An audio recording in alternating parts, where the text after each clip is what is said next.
las prácticas y la experiencia de aquellos que han tenido cercanía con eh, los movimientos, las ideologías y las instituciones que forman parte de este gran engranaje que empuja esta agenda globalista o globalitaria.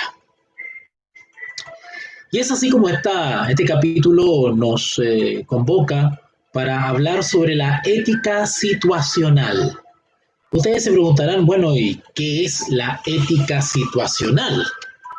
Bueno, la ética situacional justamente la vamos a desarrollar en la medida que vamos comentando eh, sobre lo que tiene que ver con lo que vamos a hablar hoy día. Y seguramente vamos a tocar algunos puntos vistos en las transmisiones anteriores, con lo que tiene que ver con el humanismo. Acuérdense que hicimos dos transmisiones para desarrollar y explicar la idea del humanismo. ¿Qué es el humanismo y cuál es su implicancia como ideología, como corriente de pensamiento en el nuevo orden mundial? Y una de las conclusiones que sacábamos respecto al humanismo es que el humanismo prácticamente está en línea con el movimiento de la nueva era, en el sentido de que no necesitamos a Dios, nos bastamos a nosotros mismos y que nuestras potencialidades y capacidades nos pueden llegar a ser dioses. Exactamente. Y si está la idea de que llegamos a ser dioses, pues no necesitamos un redentor, no necesitamos arrepentirnos, y por lo tanto no creemos en una vida eterna extraterrestre, sino que creemos en una vida eterna producto de nuestro propio poder interno aquí en la Tierra, intraterrestre. Claro, si somos dioses, podemos crear nuestra propia verdad, pero si el humanismo logra triunfar y la religión queda eliminada del estilo de vida, el estilo de vida de moralidad cristiana, por ejemplo, también sería suprimido. Eso significa que los humanistas deben tener una postura moral para poner en su lugar, exacto. Porque así como la moral, o como se dice ahora, ética cristiana, tiene que ser eliminada o reemplazada, bueno, pero ese vacío moral que entrega el cristianismo, ¿cómo se va a reemplazar? Bueno, justamente, los humanistas quieren reemplazar la moral o la ética cristiana con lo que ellos han llamado, o el mismo diccionario, ustedes pueden buscarlo, define como la ética situacional. Y ellos la definen como un sistema ético según el cual las normas morales no obligan de forma absoluta, sino que pueden modificarse a la luz de situaciones específicas. Esto es tremendamente peligroso. Reemplazar la ética cristiana, que está fundada en principios absolutos, reemplazarlo por ideas, parámetros y principios relativos. Vuelvo a leer la definición que pueden encontrar en cualquier diccionario, pero es más o menos la idea que defienden los humanistas. Ellos quieren reemplazar la moral, los principios morales o la ética cristiana con un concepto que se llama ética situacional. Bueno, no es mi intención ahora darles una explicación respecto al concepto de ética en relación con el de moral, pero estoy obligado a hacerlo, porque si estamos hablando de algunos conceptos, primero hay que definir qué significan los conceptos. Bueno, de manera somera, le puedo decir que la palabra ética viene del griego ethos. Y en Grecia, o los griegos, tenían dos ideas de lo que es el ethos. ¿Ok? Una tenía que ver con conductas, uno tenía que ver con modos de comportarse, modos de vivir o carácter. Otra idea de ética que tenían los griegos tenía que ver con los valores, las cosas que eran valiosas para mí como persona y que por la costumbre o la práctica pues yo las asimilaba en mi sistema de vida. Bueno, a lo largo de los siglos, ya para entrando a la Edad Media y a mediados de la Edad Media, pues el idioma latín fusiona estas dos ideas de ethos y reemplaza la palabra ética por moral. Porque justamente a este sistema de conducta, de valores, de costumbres, de modos de vida o de carácter, pues se le suman principios cristianos. Es por eso que ya no se llama ética, sino que se llama moral. De ahí que algunos pueden hablar de la moral cristiana, ¿no es cierto? Entonces, a lo largo del tiempo, la palabra ética, si bien tiene que ver con principios y valores morales, conductas, modos de vida, principios, valores, ¿ok? Pero la palabra ética se dejó, se usa ese concepto para definir el modo de ser o el modo de vida de una persona sin principios religiosos. Porque una persona puede ser no cristiana y sin embargo tener una conducta bastante ética, bastante correcta, honesta, noble. Puede tener un buen carácter, ¿vale? Recuerden que la palabra carácter, que es muy usada por los cristianos, muchos de los que me están escuchando seguramente habrán oído eso de que el carácter, ¿no es cierto? Y algunos creen que el carácter tiene que ver con el temperamento. No, el carácter tiene que ver con el modo de vida, las costumbres, la conducta, tus principios, tus valores, todo lo que te hace ser una persona. Eso se le llama, en términos generales, el carácter, ¿vale? Pero cuando hablamos de ética, estamos hablando de una conducta valórica, con principios, correcta, honesta, pero desprovista de principios religiosos. Pero cuando hablamos de lo mismo, pero incluye, cuando hablamos de ética, pero incluye los principios religiosos, pues hablamos de moral. Bueno, pues la Edad Media, el latín, unió estas dos nociones de ética que tenían los griegos y pasó a llamar moral. A la ética comenzó a llamarla moral y se empezó a hablar de moral. Se dejó de lado un poquito la ética. Bueno, los humanistas han vuelto a recobrar, a rescatar el concepto de ética, porque ellos no quieren saber nada con la religión, ellos no quieren saber nada con la fe.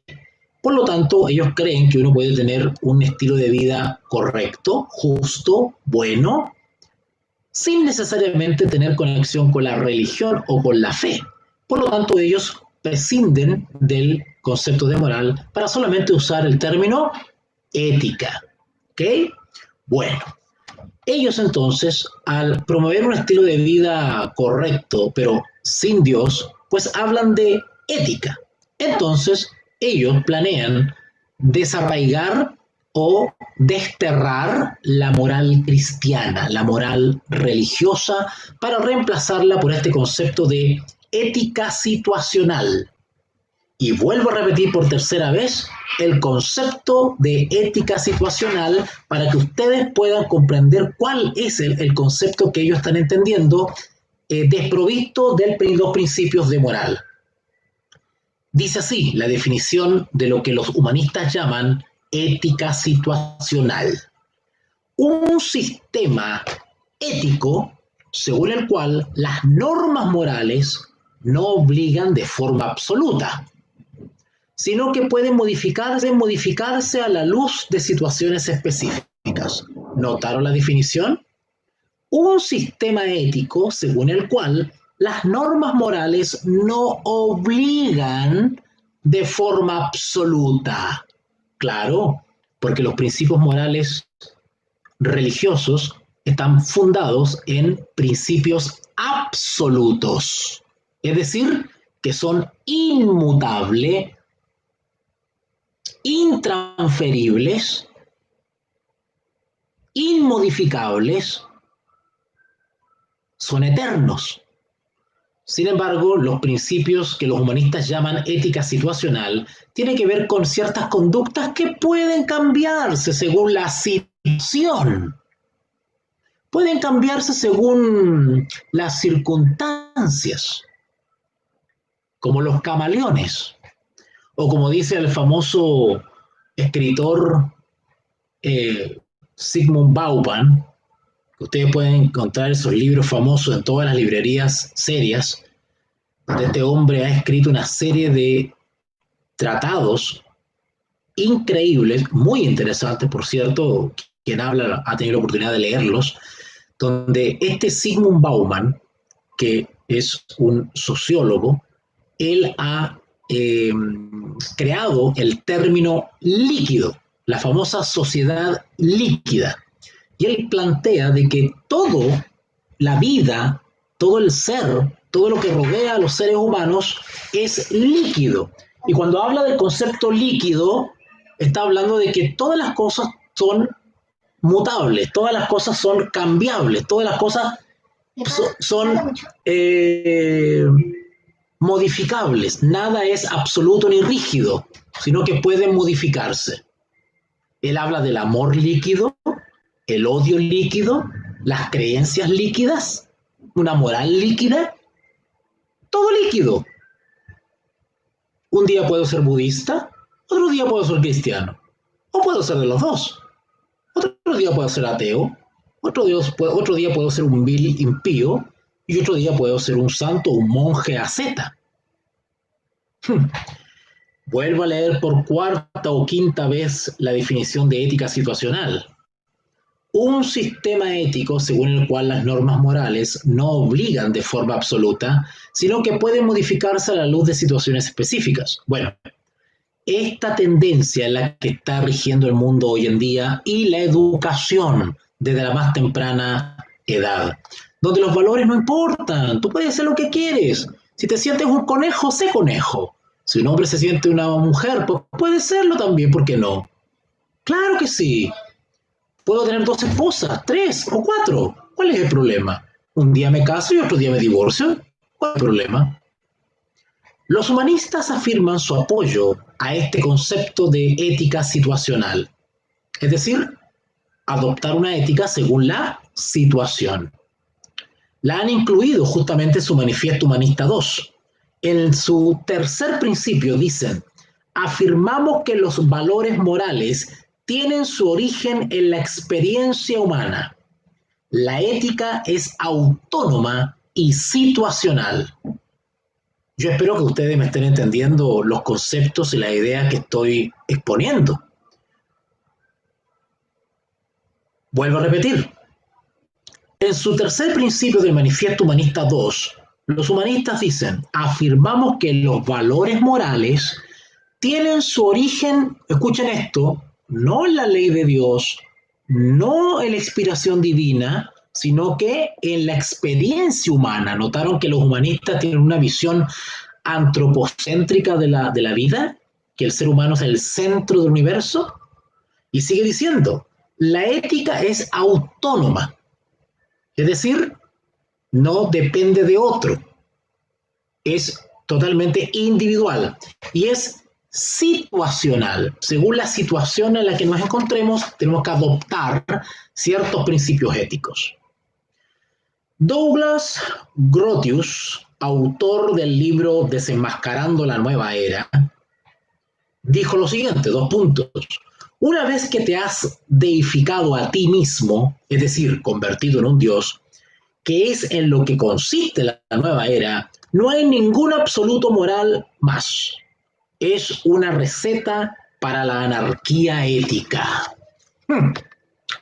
En esencia, los defensores de la nueva era están diciendo, todos los valores morales son situacionales.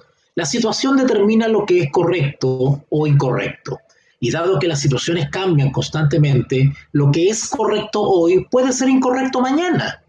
¿No han escuchado ustedes que cuando alguien conversa o debate, al fin y al cabo la persona que es más floja mentalmente dice, bueno, eso es lo que crees tú, yo creo otra cosa? Hay que respetar, tú crees lo tuyo, yo creo lo mío. Bueno, tú tienes tu verdad, yo tengo la mía. Bueno, esa es tu verdad. Como que hay muchas verdades, como que hay muchos caminos. ¿Se han encontrado ustedes con ese tipo de persona que no le da el cerebro para debatir ni tampoco para reconocer la superioridad de los argumentos de quienes defendemos la ética cristiana o la moral cristiana? Y dicen, bueno, allá tú, esa es tu verdad, dicen. ¿No han escuchado ustedes eso? Bueno, eso viene justamente de la ética situacional, donde la moral o la ética es autónoma. Cada cual tiene su ética. El movimiento de la nueva era, la religión humanista y los comunistas han convertido al hombre en un dios, han divinizado la humanidad. La nueva moralidad para un hombre Dios consiste en lo que él mismo decide ser. Y eso es lo que han hecho los defensores de la nueva era, los humanistas y los comunistas. Su nueva moralidad se llama ética situacional. Y la ética situacional es la ética que sirve de fundamento, entre comillas, moral a la famosa ideología de género, donde cada cual tiene su moral situacional. El doctor en medicina Arthur Gravatt definió el término para una revista científica y dijo así sobre la ética situacional. La conducta moral puede diferir de situación a situación.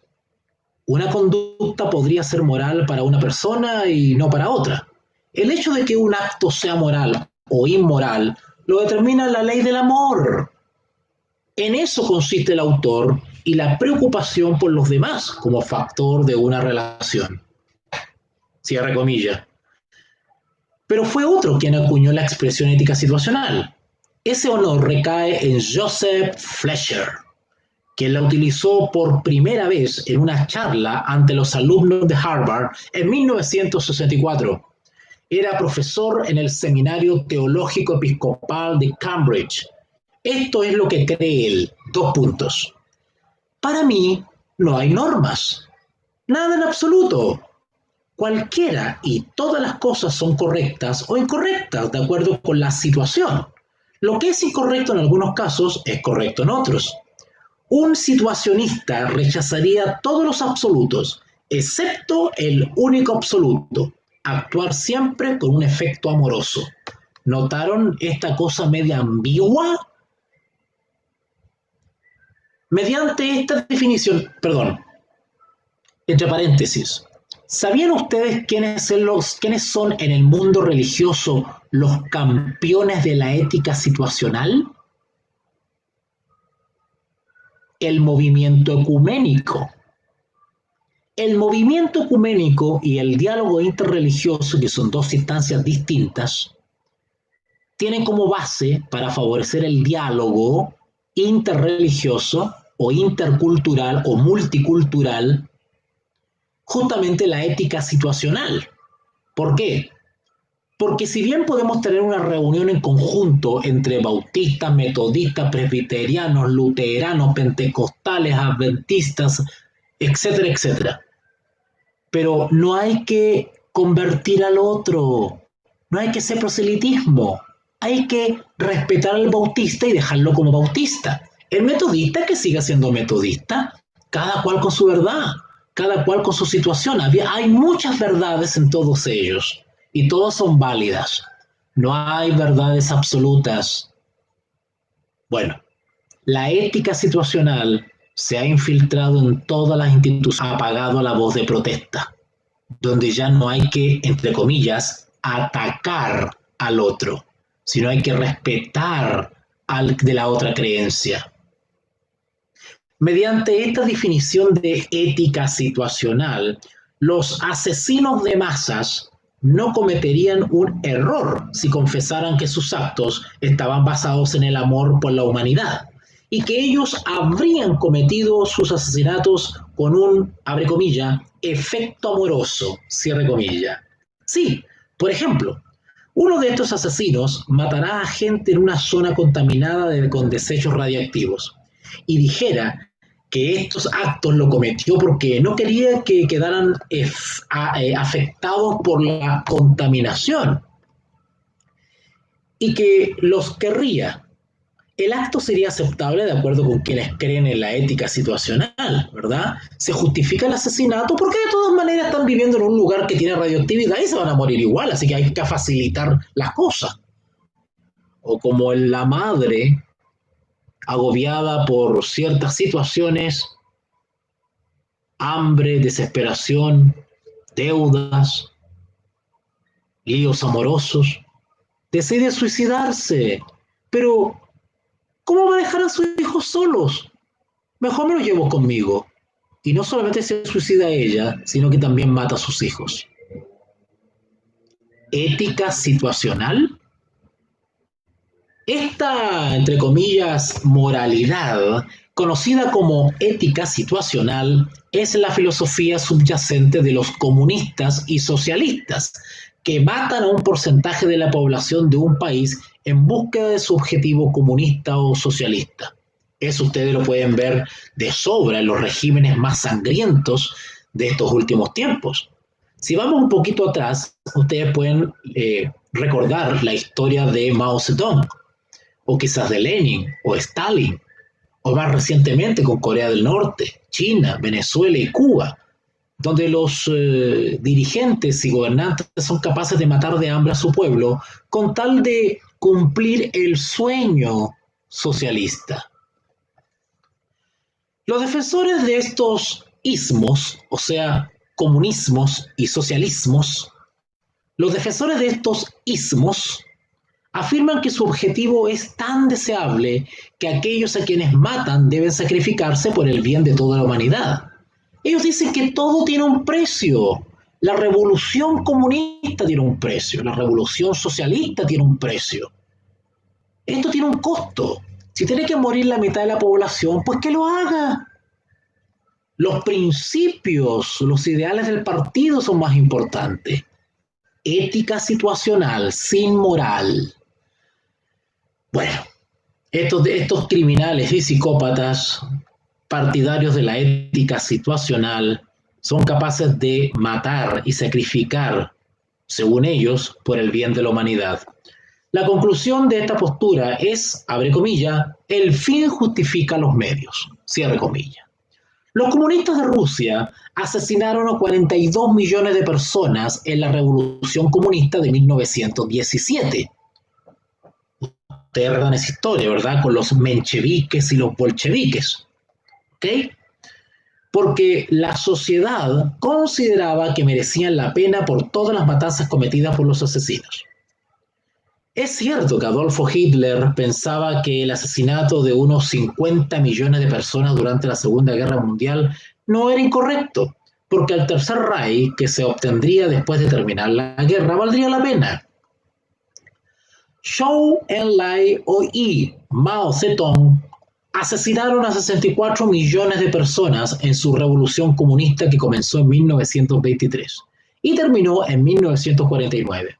Y estamos seguros de que ellos pensaban que el precio que pagaron todos los que murieron o que tuvieron que pagar los millones de chinos mereció la pena, porque en vistas del resultado, porque al fin y al cabo se impuso la revolución.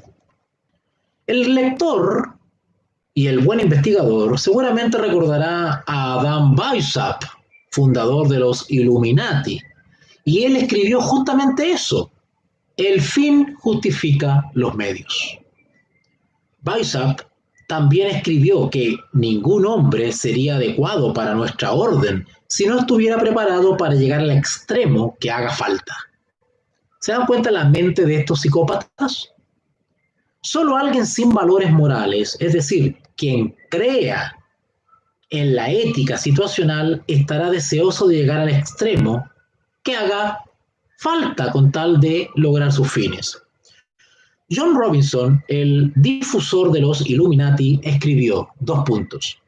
Nada se discutía con tanta frecuencia como la idoneidad de emplear para un buen objetivo los medios que el malvado empleaba para los propósitos malos, y se enseñaba que el dominio de lo bueno es el resultado último y que consagraba a cualquier medio que se emplease. Es decir, todo recurso y todo medio era válido y justificable con tal de alcanzar los objetivos.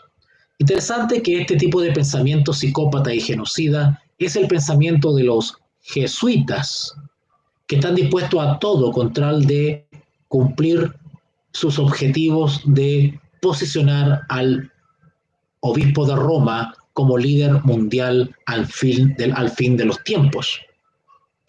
Interesante que los comunistas también se basan en la ética situacional, donde los comunistas están dispuestos a hacer revoluciones sangrientas, a organizar guerrillas y grupos terroristas con tal de cumplir el sueño del nuevo hombre marxista. Un exponente de la filosofía de la ética situacional en nuestra época es la actriz Shirley MacLaine, que seguramente ustedes la recuerdan, que la hemos nombrado y citado en las primeras transmisiones, porque Shirley MacLaine es una mujer destacada en el mundo de la nueva era, y ella escribió lo siguiente, 2 puntos: no existe tal cosa como el mal. El mal es el temor y la incertidumbre. El mal es lo que uno piensa que es. Este asunto del mal y de Satán me parecía una idea ridícula. Aprovecho de hacer una pequeña pausa para enviar unos saludos cariñosos a mi gran amigo César, de Antofagasta, en Chile, Claudita, de México también. Tenemos a Jennifer, de Bolivia, y a Miriancita, de Chile. Así que un saludo para ellos. Los masones también creen en la ética situacional. ¡Uy, qué coincidencia!, ¿verdad? El masón H.L. Haywood, que he citado en otras ocasiones, escribió un libro llamado Grandes Enseñanzas de la Masonería. Y en ese libro dice lo siguiente, cito textual: la experiencia humana es la autoridad final en los asuntos relacionados con la moral. Incorrecto es todo aquello que dañe la vida humana o destruye la felicidad humana. Los actos no son correctos o incorrectos intrínsecamente, sino que de acuerdo con sus efectos son perjudiciales o beneficiosos. ¿Se dan cuenta de esta cosa líquida, esta cosa ambigua? Y pues este escritor Haywood repitió la idea en otros libros que él escribió. Él escribió un libro llamado The Meaning of Masonry, el significado de la masonería. Lo que es bueno para mí, dice ahí, puede ser malo para ti. Lo que es correcto hacer en un momento puede ser incorrecto al siguiente. ¿Se dan cuenta que no hay ningún parámetro ético y moral absoluto, sino que todo es intercambiable y relativo? Albert Pike, nuestro ya gran citado ex masón, mostró su acuerdo con este comentario en su libro Moral y Dogma y dijo lo siguiente: todas las verdades son verdades en un periodo y no verdades para toda la eternidad. ¡Wow! Albert Pike defendía que no había absolutos. Interesante que la actual teología que se enseña en la mayoría de las escuelas de estas ciencias han adoptado justamente esta posición de la ética situacional. Y si lo puedo decir por experiencia, porque este servidor ha estudiado teología. Y les puedo decir que en las salas de clase, los profesores, todos están contaminados con la ética situacional. Pike tituló en su libro Moral y Dogma lo siguiente: la ética situacional es una forma particular de ver la moralidad. A juzgar por los comentarios de Pike, sería correcto concluir que esta era la posición moral del libro. Pike estaba diciendo a todo masón que leyera el libro que la religión masónica creía en la ética situacional. Estamos hablando, queridos oyentes, estamos hablando de que Albert Pike, un ex masón grado 33, está reconociendo que la base, el criterio base de la masonería es la ética situacional. Ahora, el compañero de Albert Pike, el famoso Manly P. Hall, tomó un rumbo distinto, pero dijo básicamente lo mismo. Cito, 2 puntos. Para mí, ha sido siempre una pregunta importante si Jesús realmente pronunció alguna vez las palabras, si me amáis, seguid mis mandamientos. Porque la declaración está claramente en desacuerdo, tanto con la razón divina como con la humana. Jesús enseñó a sus seguidores que obedeciesen sus mandamientos. Esos mandamientos se llamaron absolutos morales. Pero Manly P. Hall, este ex masón, dice que Jesús nunca enseñó eso y que la razón humana no aceptaría el principio de que hubiera absolutos morales. La razón humana ha llegado a la conclusión de que seguir un mandamiento divino no es razonable. Friedrich Nietzsche, cuya enérgica argumentación en la genealogía de la moral pretendía lograr una transmutación de todos los valores, escribió que lo considerado malo era bueno y lo que habitualmente se consideraba bueno era malo. Bueno, este servidor ha tenido la oportunidad de realizar algunos estudios sobre el famoso Friedrich Nietzsche por alguna universidad famosilla de acá, de mi país.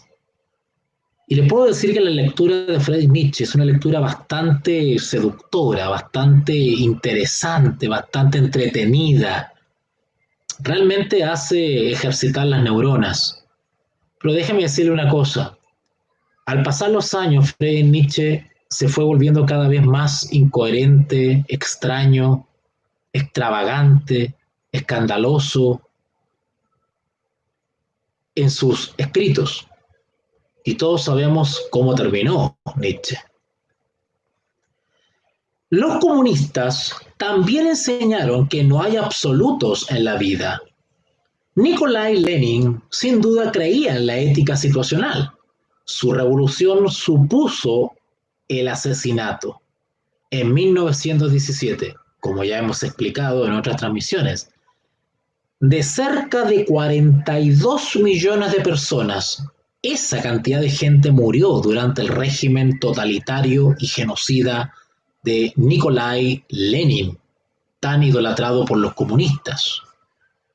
Y todo en vistas de lograr el objetivo del comunismo para el pueblo ruso. ¿Saben lo que dijo Lenin? Pues le leo.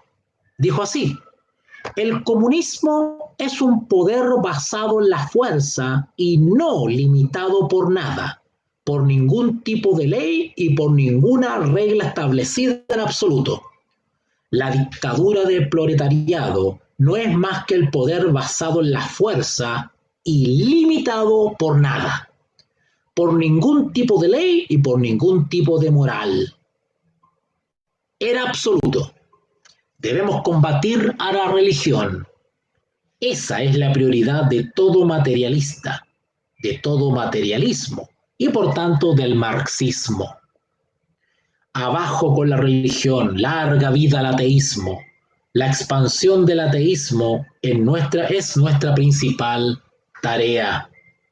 El comunismo supone la abolición de las verdades eternas. Es la abolición de toda religión y moralidad. Lenin demostró que su pensamiento era tan ilógico como el de John Dewey.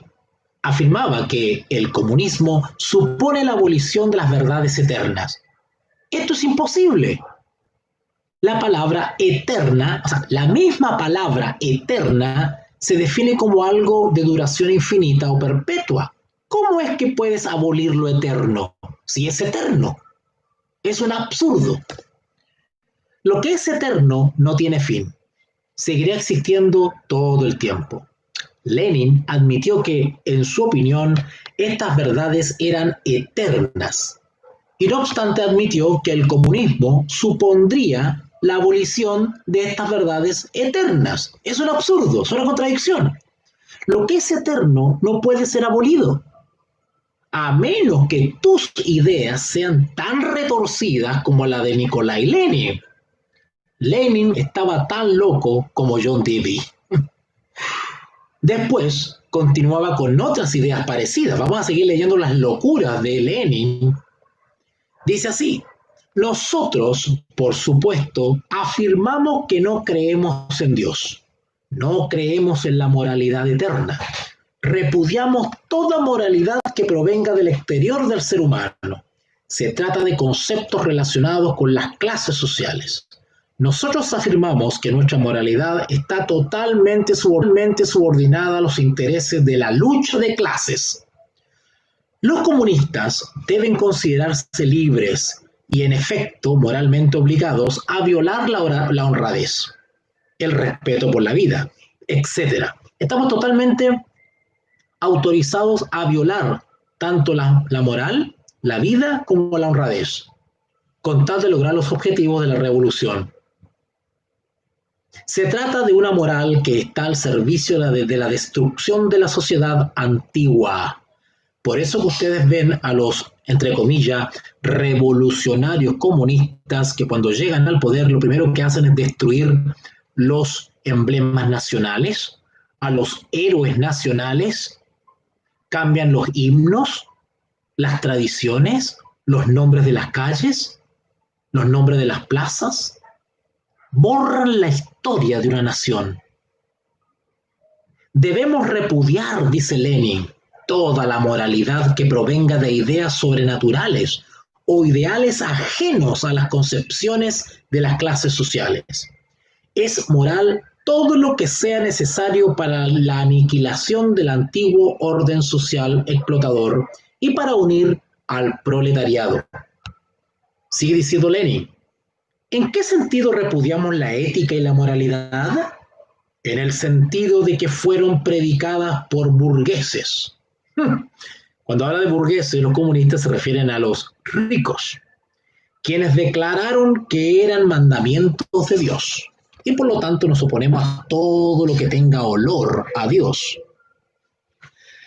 Friedrich Engels, colaborador de Karl Marx, y por supuesto financista de Karl Marx, porque Karl Marx no le trabajó un día a nadie, toda su teoría de los trabajadores, del capital, pues en realidad era un inconsecuente, porque Karl Marx yo creo que fue uno de los pensadores más flojos que ha tenido la historia. Bueno, en fin, un poquito de cotilleo, ¿verdad? Friedrich Engels, el colaborador y mecenas de Karl Marx, en el establecimiento de los principios del comunismo escribió, 2 puntos, dejando a un lado el problema de la moralidad, para un revolucionario, cualquier medio es correcto si permite conseguir el objetivo, tanto los violentos como los claramente pacíficos. Por eso que los comunistas son famosos por apoyar las guerrillas terroristas marxistas en toda Latinoamérica y el mundo. Fyodor Mikhailovich Dostoyevsky, el novelista ruso, escribió en una de sus obras lo siguiente: si no hay Dios, entonces todo está permitido. Por eso que el movimiento LGTB de sodomismo y lesbianismo odia la religión, porque la religión aporta con principios morales absolutos, cosa que odian los sodomitas.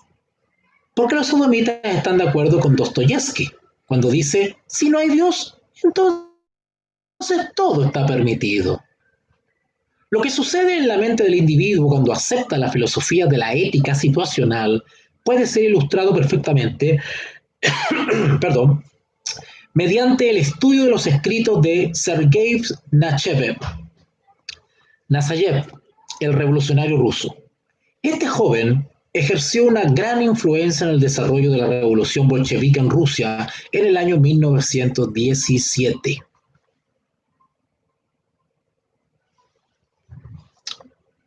Y dijo así,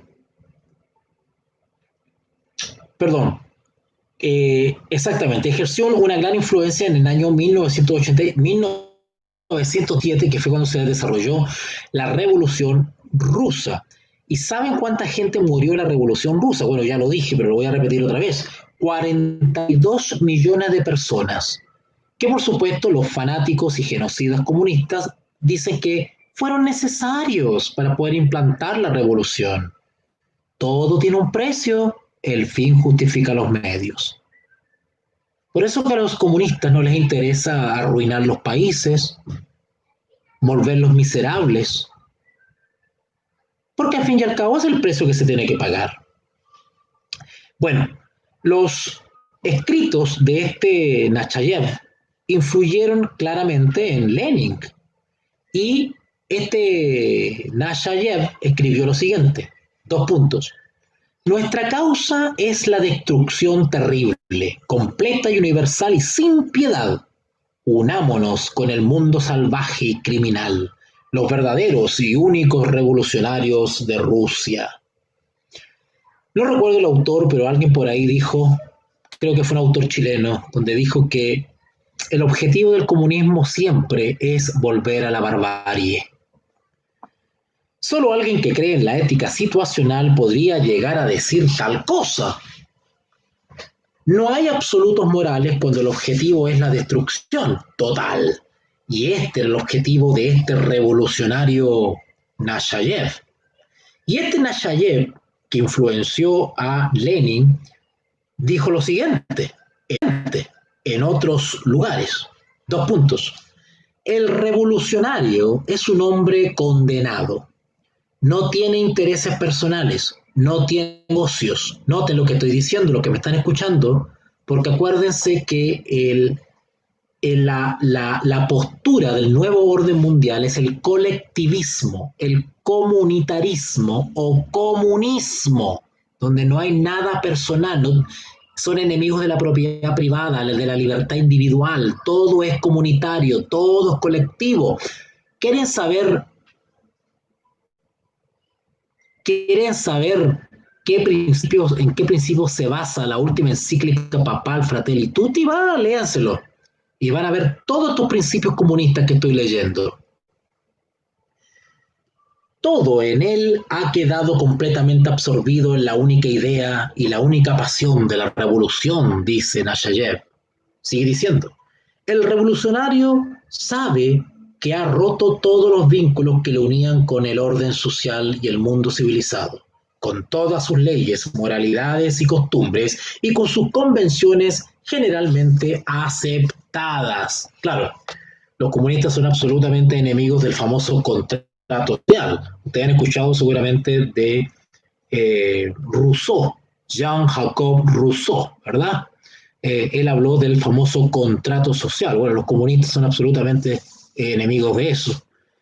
Sigue diciendo Nechayev, el objetivo es continuamente el mismo, la forma más segura y rápida de destruir todo el asqueroso orden moral y social. El revolucionario desprecia y odia la moralidad social existente.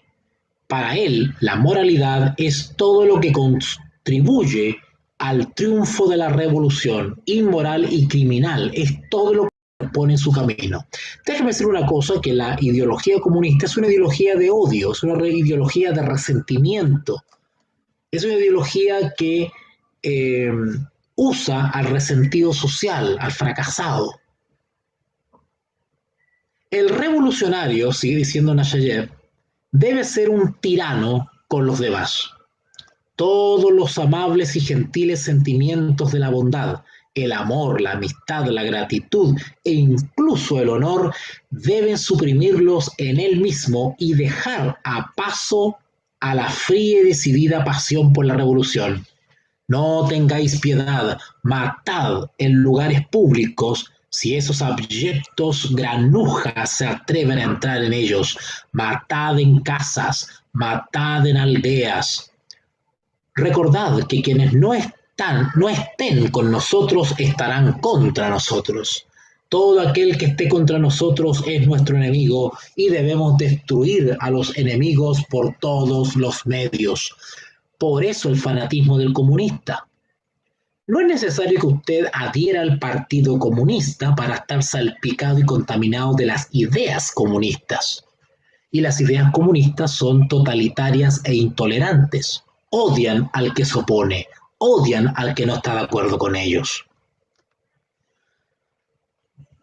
Aquello sobre lo que escribía este joven Nechayev revolucionario era la ética situacional sin restricciones.